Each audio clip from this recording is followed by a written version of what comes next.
ভাল লাগিছে, উৎসাহিত হৈছো। সকলো উন্নয়ন বিচাৰে, প্ৰগতি বিচাৰে। বিজেপি শ্লোগানটো আছে সবকা সাথ সবকা বিকাশ। সেইমতে বিজেপি যেতিয়ালৈকে চৰকাৰ গঠন কৰিলে আমি পাই হৈছো সবকা সাথ সবকা বিকাশ। দেশ পৰা একেবাৰে দুখীয়ালৈকে ৰোগীয়ালৈকে সকলোৱে সুবিধা পাইছে। বিশেষভাৱে সক্ষম ব্যক্তিসকলে এই আঁচনিৰ পৰা বহুত উপকৃত হৈছে। সক্ষম ব্যক্তি আঁচনিৰ পৰা আমি 5 বছৰ কাৰ্যকাল আমাৰ পঞ্চায়তৰ চলালো যদিও আমি বিজেপি চৰকাৰৰ যি উন্নয়নৰ দেখিলো, উন্নয়নৰ যিখিনি দেখিলো খুব ভাল লাগিলে। কাম কৰি গলো তেওঁলোকৰ আদৰ্শ কাম কৰি গলো, সেইবুলি আমাৰ পঞ্চায়ত আমি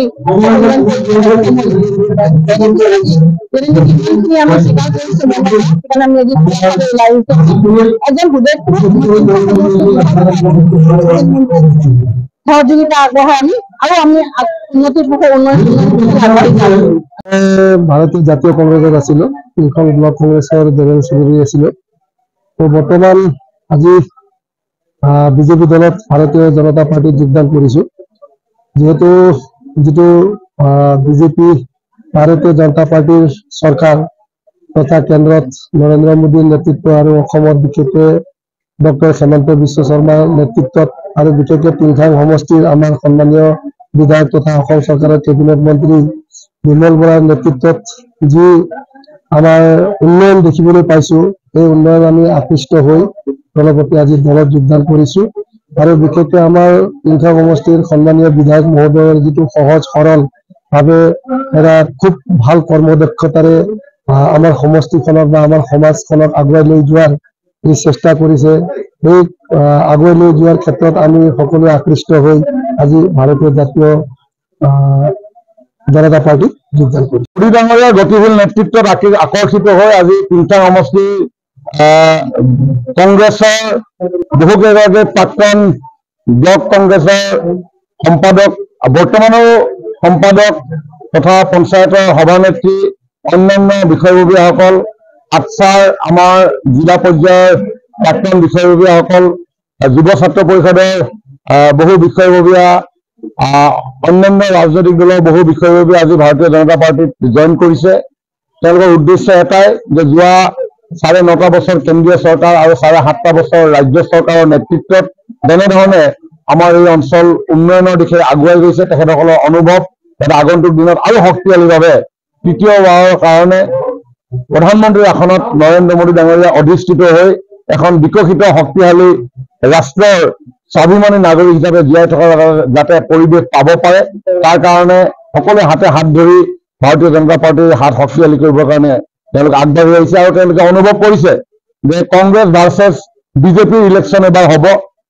যি কংগ্ৰেছে 855 জন অসমীয়া যুৱক যুৱতীক হত্যা কৰাৰ ইতিহাসেৰে তেওঁলোকৰ কলংকিত ইতিহাস আছে।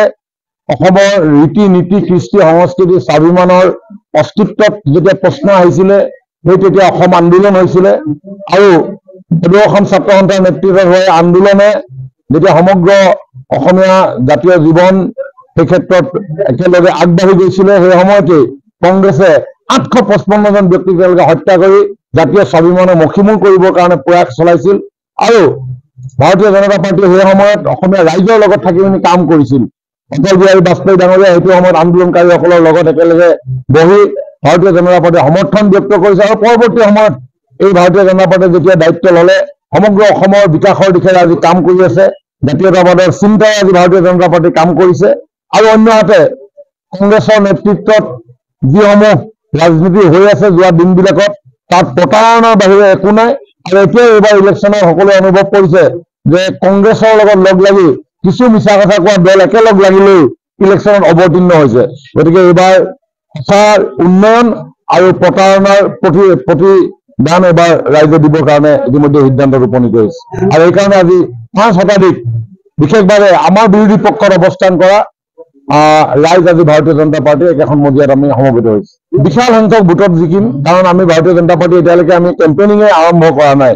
যেতিয়া ফিল্ডলৈ আগুৱাই যাম, যেতিয়া আমি জনসাধাৰণৰ কাষলৈ যাম, নিশ্চয় এটা অভূতপূৰ্ব পৰিৱেশ সৃষ্টি হ'ব।